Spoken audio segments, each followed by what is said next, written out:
اے پروردگار، ہم تیری ہی عبادت کرتے ہیں اور تجھی سے مدد مانگتے ہیں، ہم کو سیدھے رستے چلا، ان لوگوں کے رستے جن پر تو اپنا فضل و کرم کرتا رہا، نہ ان کے جن پر غصے ہوتا رہا اور نہ گمراہوں کے، آمین۔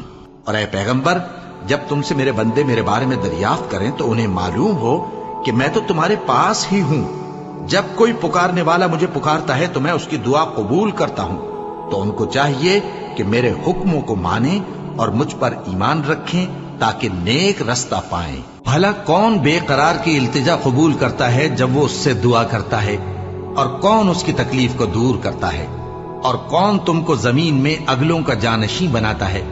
یہ سب کچھ اللہ کرتا ہے، تو کیا اللہ کے ساتھ کوئی اور معبود بھی ہے؟ ہرگز نہیں، مگر تم بہت کم غور کرتے ہو۔ بھلا کون تم کو جنگل اور دریا کے اندھیروں میں رستہ بتاتا، اور کون ہواؤں کو اپنی رحمت کے آگے خوشخبری بنا کر بھیجتا ہے؟ یہ سب کچھ اللہ کرتا ہے، تو کیا اللہ کے ساتھ کوئی اور معبود بھی ہے؟ ہرگز نہیں۔ یہ لوگ جو شرک کرتے ہیں اللہ کی شان اس سے بلند ہے۔ بھلا کون خلقت کو پہلی بار پیدا کرتا پھر اس کو دوبارہ پیدا کرے گا؟ اور کون تم کو آسمان اور زمین سے رزق دیتا ہے؟ یہ سب کچھ اللہ کرتا ہے، تو کیا اللہ کے ساتھ کوئی اور معبود بھی ہے؟ ہرگز نہیں۔ کہہ دو کہ مشرکو، اگر تم سچے ہو تو دلیل پیش کرو۔ اور جب ہم نے خانہ کعبہ کو لوگوں کے لیے جمع ہونے اور امن پانے کی جگہ مقرر کیا اور حکم دیا کہ جس مقام پر ابراہیم کھڑے ہوتے تھے اس کو نماز کی جگہ بنا لو، اور ابراہیم اور اسماعیل کو حکم بھیجا کہ طواف کرنے والوں اور اعتکاف کرنے والوں اور رکوع کرنے والوں اور سجدہ کرنے والوں کے لیے میرے گھر کو پاک صاف رکھا کرو۔ اور جب ابراہیم نے دعا کی کہ اے پروردگار، اس جگہ کو امن کا شہر بنا، اور اس کے رہنے والوں میں سے جو اللہ پر اور روز آخر پر ایمان لائیں ان کے کھانے کو میوے عطا فرما، تو اللہ نے فرمایا کہ جو کافر ہوگا میں اس کو بھی کچھ مدت تک سامان زندگی دوں گا، مگر پھر اس کو عذاب دوزخ کے بھگتنے کے لیے مجبور کر دوں گا، اور وہ بری جگہ ہے۔ اور جب ابراہیم اور اسماعیل بیت اللہ کی بنیادیں اونچی کر رہے تھے تو دعا کیے جاتے تھے کہ اے ہمارے پروردگار، ہم سے یہ خدمت قبول فرما، بے شک تو سننے والا ہے، جاننے والا ہے۔ اے پروردگار، ہم کو اپنا فرما بردار بنائے رکھیو، اور ہماری اولاد میں سے بھی ایک گروہ کو اپنا حکم بردار بنائیو۔ اور پروردگار، ہمیں ہمارے طریق عبادت بتا اور ہمارے حال پر رحم کے ساتھ توجہ فرما، بے شک تو ہی توجہ فرمانے والا ہے، مہربان ہے۔ اے پروردگار، ان لوگوں میں انہی میں سے ایک پیغمبر مبعوث کیجو جو ان کو تیری آیتیں پڑھ پڑھ کر سنایا کرے اور کتاب اور دانائی سکھایا کرے اور ان کے دلوں کو پاک صاف کیا کرے، بے شک تو غالب ہے، صاحب حکمت ہے۔ پھر جب حج کے تمام ارکان پورے کر چکو تو مینا میں اللہ کو یاد کرو جس طرح اپنے باپ دادا کو یاد کیا کرتے تھے، بلکہ اس سے بھی زیادہ۔ اور بعض لوگ ایسے ہیں جو اللہ سے التجا کرتے ہیں کہ اے پروردگار، ہم کو جو دینا ہے دنیا ہی میں دے دے، اور ایسے لوگوں کا آخرت میں کچھ حصہ نہیں۔ اور بعض ایسے ہیں کہ دعا کرتے ہیں کہ پروردگار، ہم کو دنیا میں بھی نعمت عطا فرما اور آخرت میں بھی نعمت بخشیو اور دوزخ کے عذاب سے محفوظ رکھیو۔ یہی لوگ ہیں جن کے لیے ان کے کاموں کا حصہ یعنی اجر نیک تیار ہے، اور اللہ جلد حساب لینے والا ہے۔ ان سے پہلے نوح کی قوم نے بھی تکذیب کی تھی تو انہوں نے ہمارے بندے کو جھٹلایا اور کہا کہ دیوانہ ہے، اور انہیں ڈانٹا بھی گیا۔ تو انہوں نے اپنے پروردگار سے دعا کی کہ میں ان کے مقابلے میں کمزور ہوں، بس تو ہی بدلہ لے لے۔ پس ہم نے زور کے مے سے آسمان کے دہانے کھول دیے اور زمین میں چشمے جاری کر دیے، تو پانی ایک کام کے لیے جو مقدر ہو چکا تھا جمع ہو گیا۔ اور ہم نے نوح کو ایک کشتی پر جو تختوں اور میخوں سے تیار کی گئی تھی سوار کر لیا، وہ ہماری آنکھوں کے سامنے چلتی تھی۔ یہ سب کچھ اس شخص کے انتقام کے لیے کیا گیا جس کو کافر مانتے نہ تھے۔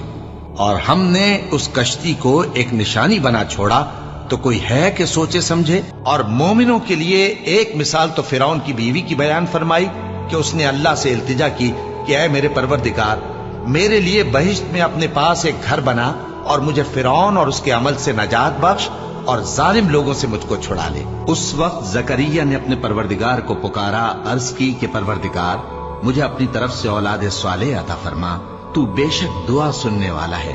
چنانچہ وہ ابھی عبادت گاہ میں کھڑے نماز ہی پڑھ رہے تھے کہ فرشتوں نے آواز دی کہ زکریا، اللہ تمہیں یحییٰ کی بشارت دیتا ہے، جو کلمت اللہ یعنی عیسیٰ کی تصدیق کریں گے اور سردار ہوں گے اور عورتوں سے رغبت نہ رکھنے والے اور ایک پیغمبر یعنی نیکوکاروں میں ہوں گے۔ زکریا نے کہا، اے پروردگار میرے ہاں لڑکا کیوں کر پیدا ہوگا کہ میں تو بڈھا ہو گیا ہوں اور میری بیوی بانجھ ہے۔ فرمایا، اسی طرح اللہ جو چاہتا ہے کرتا ہے۔ زکریا نے کہا کہ پروردگار میرے لیے کوئی نشانی مقرر فرما دے۔ فرمایا، تمہاری نشانی یہ ہے کہ تم لوگوں سے 3 دن اشارے کے سوا بات نہ کر سکو گے، تو ان دنوں میں اپنے پروردگار کی کثرت سے یاد اور صبح و شام اس کی تسبیح کرنا۔ اے پروردگار، ہم نے ایک پکارنے والے کو سنا کہ ایمان کے لیے پکار رہا تھا کہ اپنے پروردگار پر ایمان لاؤ، تو ہم ایمان لے آئے۔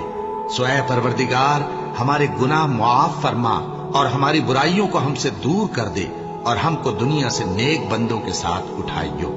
اے پروردگار تو نے جن جن چیزوں کے ہم سے اپنے پیغمبروں کے واسطے سے وعدے کیے ہیں وہ ہمیں عطا فرما اور قیامت کے دن ہمیں رسوا نہ کیجیو۔ کچھ شک نہیں کہ تو خلاف وعدہ نہیں کرے گا۔ تو ان کے پروردگار نے ان کی دعا قبول کر لی اور فرمایا کہ میں کسی عمل کرنے والے کے عمل کو مرد ہو یا عورت ضائع نہیں کرتا۔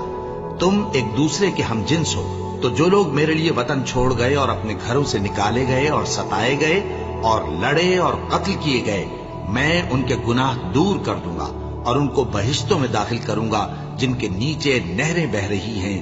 یہ اللہ کے ہاں سے بدلہ ہے اور اللہ کے ہاں اچھا بدلہ ہے۔ کہو، کیا ہم اللہ کے سوا ایسی چیز کو پکاریں جو نہ ہمارا بھلا کر سکے نہ برا؟ اور جب ہم کو اللہ نے سیدھا رستہ دکھا دیا تو کیا ہم الٹے پاؤں پھر جائیں؟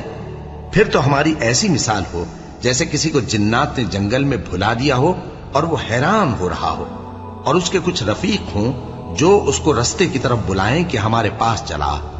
کہہ دو کہ رستہ تو وہی ہے جو اللہ نے بتایا ہے، اور ہمیں تو یہ حکم ملا ہے کہ ہم اللہ رب العالمین کے فرما بردار بنیں، اور یہ بھی کہ نماز پڑھتے رہو اور اس سے ڈرتے رہو، اور وہی تو ہے جس کے پاس تم جمع کیے جاؤ گے، اور وہی تو ہے جس نے آسمان اور زمین کو تدبیر سے پیدا کیا ہے، اور جس دن وہ فرمائے گا کہ ہو جا تو حشر برپا ہو جائے گا، اس کا ارشاد برحق ہے، اور جس دن سور پھونکا جائے گا اس دن اسی کی بادشاہت ہوگی، وہی پوشیدہ اور ظاہر سب کا جاننے والا ہے، اور وہی دانا ہے، خبردار ہے۔ جب تم لوگ اپنے پروردگار سے فریاد کرتے تھے تو اس نے تمہاری دعا قبول کر لی اور فرمایا کہ تسلی رکھو، ہم 1000 فرشتوں سے جو ایک دوسرے کے پیچھے آتے جائیں گے تمہاری مدد کریں گے، اور اس مدد کو اللہ نے محض بشارت بنایا تھا کہ تمہارے دل اس سے اطمینان حاصل کریں، اور مدد تو اللہ ہی کی طرف سے ہے، بے شک اللہ غالب ہے، حکمت والا ہے۔ کیا یہ لوگ نہیں جانتے کہ اللہ ہی اپنے بندوں سے توبہ قبول فرماتا اور صدقات و خیرات لیتا ہے، اور یہ کہ اللہ ہی توبہ قبول کرنے والا ہے، مہربان ہے۔ اور ان سے کہہ دو کہ عمل کیے جاؤ، اللہ اور اس کا رسول اور مومن سب تمہارے عمل کو دیکھ لیں گے، اور تم غائب و حاضر کے جاننے والے کی طرف لوٹائے جاؤ گے، پھر جو کچھ تم کرتے رہے ہو وہ سب تم کو بتا دے گا۔